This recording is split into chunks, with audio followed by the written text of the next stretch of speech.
So let's talk about a rather interesting FAQ document that gives us some big answers to some of the biggest questions in Warhammer 40k right now. Let's talk about free command rerolls, Melta versus damage cancellation, return to reserves and redeploys with a look at this World Champions FAQ.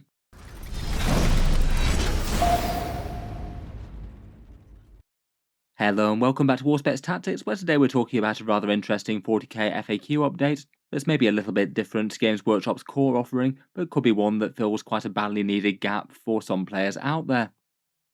As I've talked about in other videos in the channel, the core 40k rule set could really do with just a few basic questions being answered in the positive or the negative, and it really is kind of surprising that Games Workshop's let it go this far into the edition without clearing some things up. They did provide some clarification in that big designer's rules commentary document, but they missed a bunch of things, and there's still a whole load of areas that either just have loose wording, genuine ambiguity as to what they mean, or are causing debate amongst players and getting ruled different ways at different tournaments.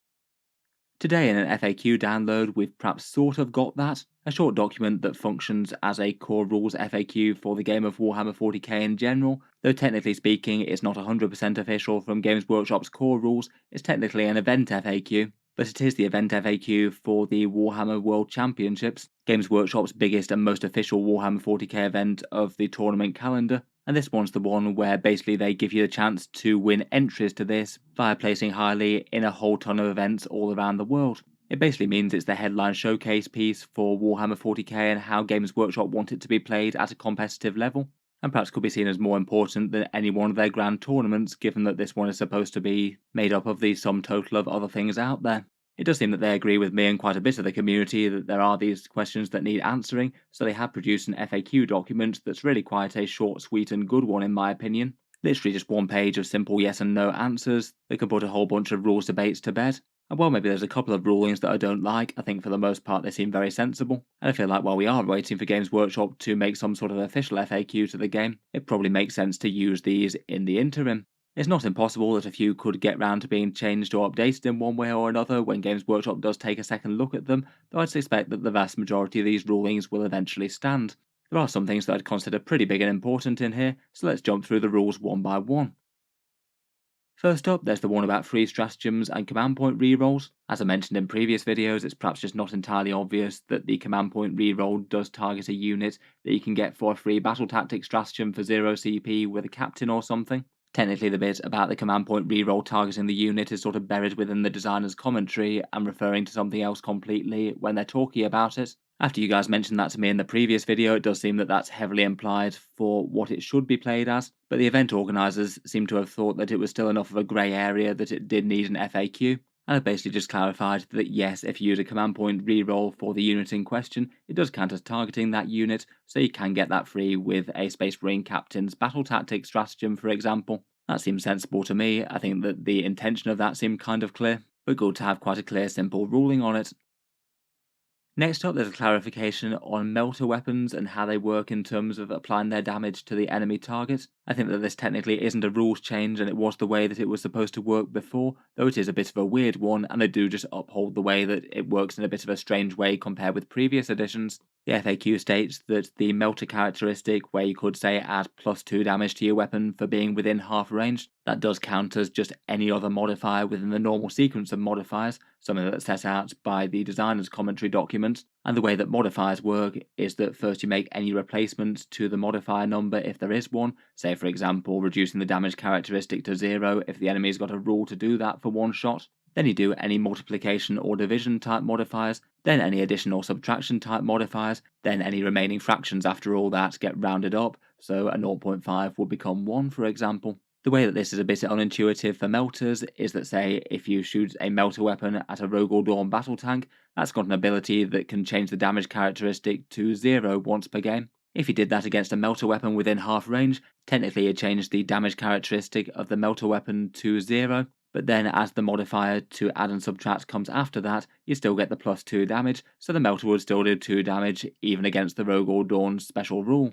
I must admit it does feel a bit unintuitive to me, and I'm sure there's plenty of people who'd play that wrong. I think it's partly because in the previous editions, the melter damage characteristic was just written on the individual weapons, rather than being technically a modifier, it was just technically part of the damage characteristic. Overall, it's technically not a change, but maybe good to underline it. I guess technically it's a boost for Melta weapons against these certain targets with the damage cancellation rules. Next up is really quite a nice one for them to settle the debate on, and one that I think is far overdue. Basically, it was a debate as to how certain characters work with their command point generation in the command phase, and whether or not characters that generate their command point at the start of the command phase are exempt from the normal per turn cap of generating CP.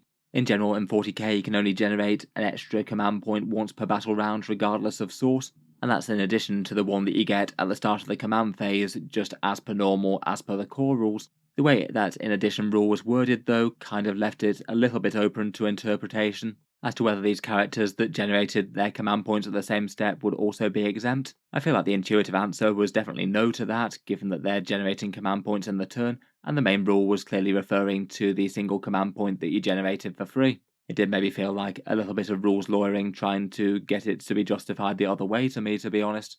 In any case, the overall ruling is that if you've generated a command point by one of these characters, then yes, that does indeed count as the command point generated for your battle round, so you can't have more.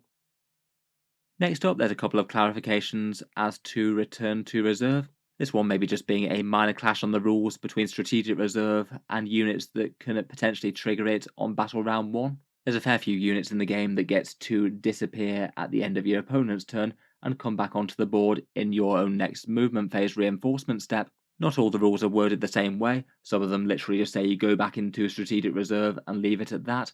Some of them say that you must come back in the reinforcement step of your next movement phase. For those ones, there was potentially a minor clash in the rules, as technically you're prohibited from coming in from strategic reserve on round 1. Though I think that most people tended to play that the specific rule overrode the generality, which is how I would have played it myself.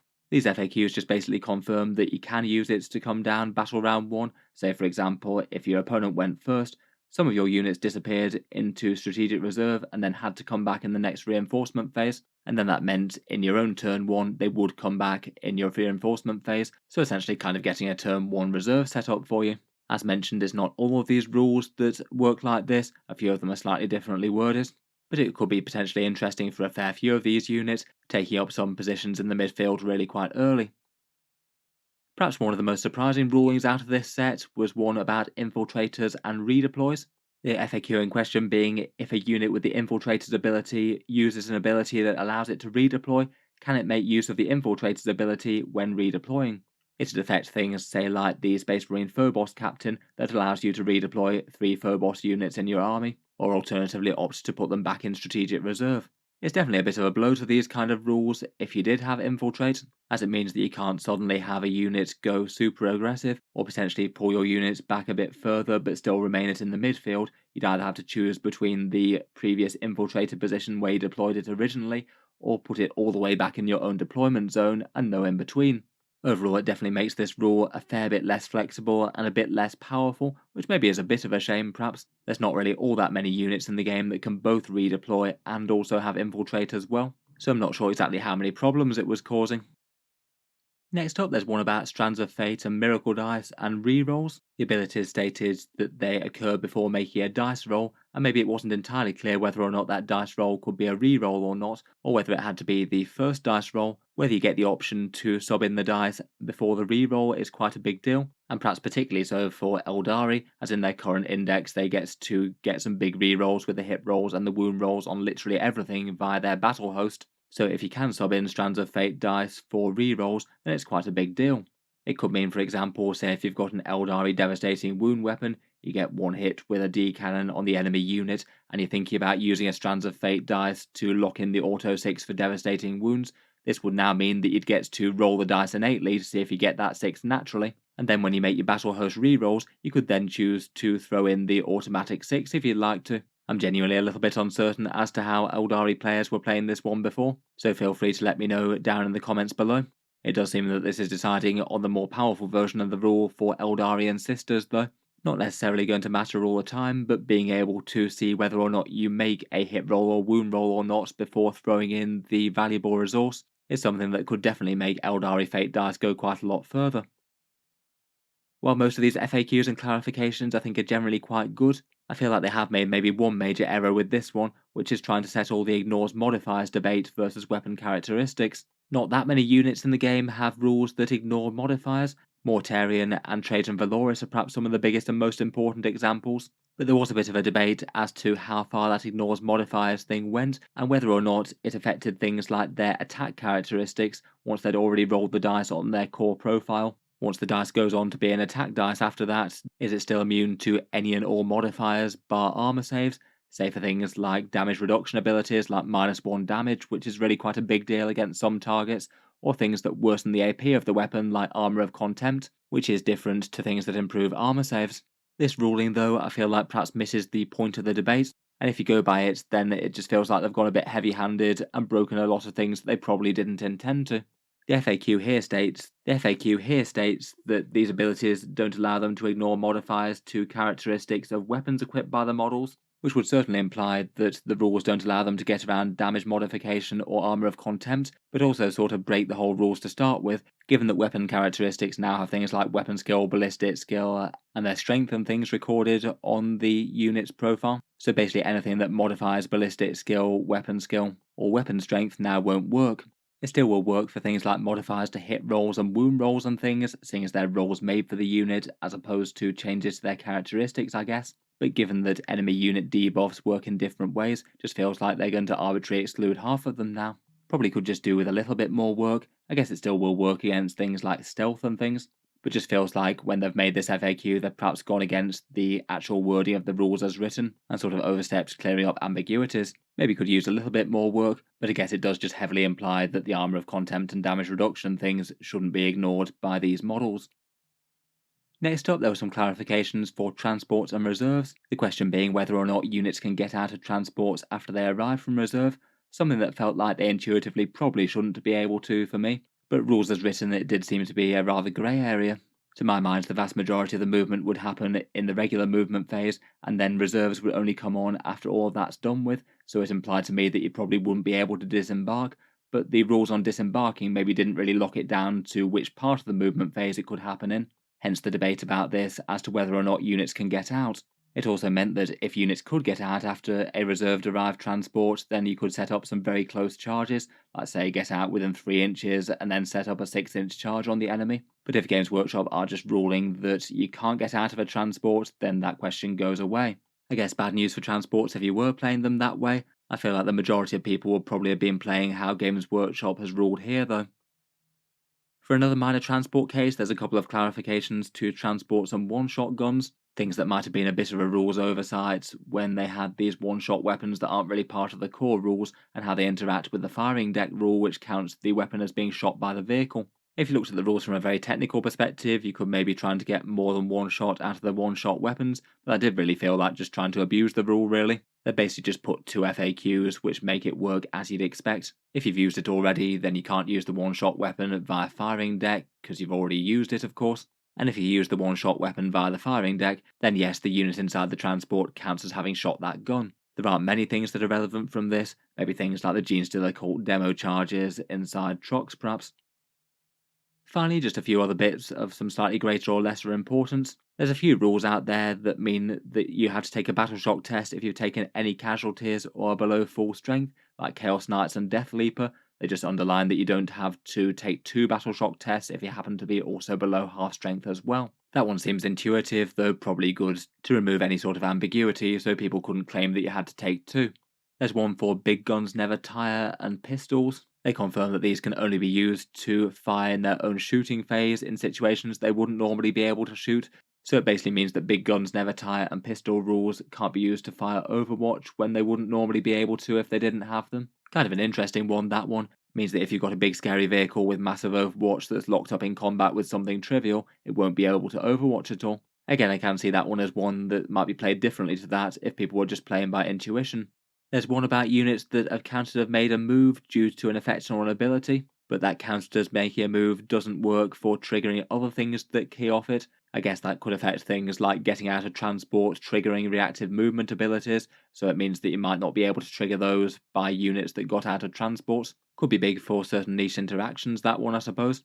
And finally, there's just a little bit of clarification as to hazardous checks. If you've got a unit that's failing a whole bunch of hazardous checks, and there's a mix of characters and regular models in the unit, then it means that you just apply the hazardous check sequentially, choosing the model that you'd like to take the damage first, until either all the models are dead, or you run out of hazardous check fails that you need to assign to people. Maybe just helps to tighten up the wording a bit if you've got a character and a bunch of units with the same hazardous weapon that need to have their tests allocated. Overall, I do think that in general this is really quite a good FAQ document. I think it does a pretty good job of succinctly answering some of the very biggest questions about Warhammer 40k, things that GW really should have gotten around to releasing a proper FAQ for. Perhaps the only ones that I was a little bit surprised by were the Phobos Infiltrate Redeploy, plus the Modifiers to Weapon Characteristics thing. I feel like they're maybe just a little bit unnecessarily punishing to the units that they affect, though it doesn't make both of the rules so broken that they're completely useless. Let me know your thoughts on this World Champions FAQ though, and whether or not you'd be tempted to use these in game. Technically they're not binding or anything, but just seem like quite a nice guiding light. Hopefully at some point we get a core rules version of this, either as an individual document or folded into their designer's commentary or something. In any case, let me know what you think, and feel free to subscribe to Auspex Tactics if you'd like to see more like this. I do try and keep up with Games Workshop's news and rules updates to the game of 40k. Finally, if you have been enjoying all the news and updates on the channel, I would just like to mention that Auspex Tactics does have a Patreon page as well, and you can find that linked in the video description if you'd like to help support and keep these coming. Channel patrons do get a fair few advantages, seeing certain videos early, regular votes to see what sort of things come on the channel next, and automatic entry into the regular prize giveaways with a chance to win some big model kits each month. If any of that sounds good to you, or you'd just like to help support, the link is down in the video description. In any case, a massive thank you for listening, and I'll hope to see you guys next time.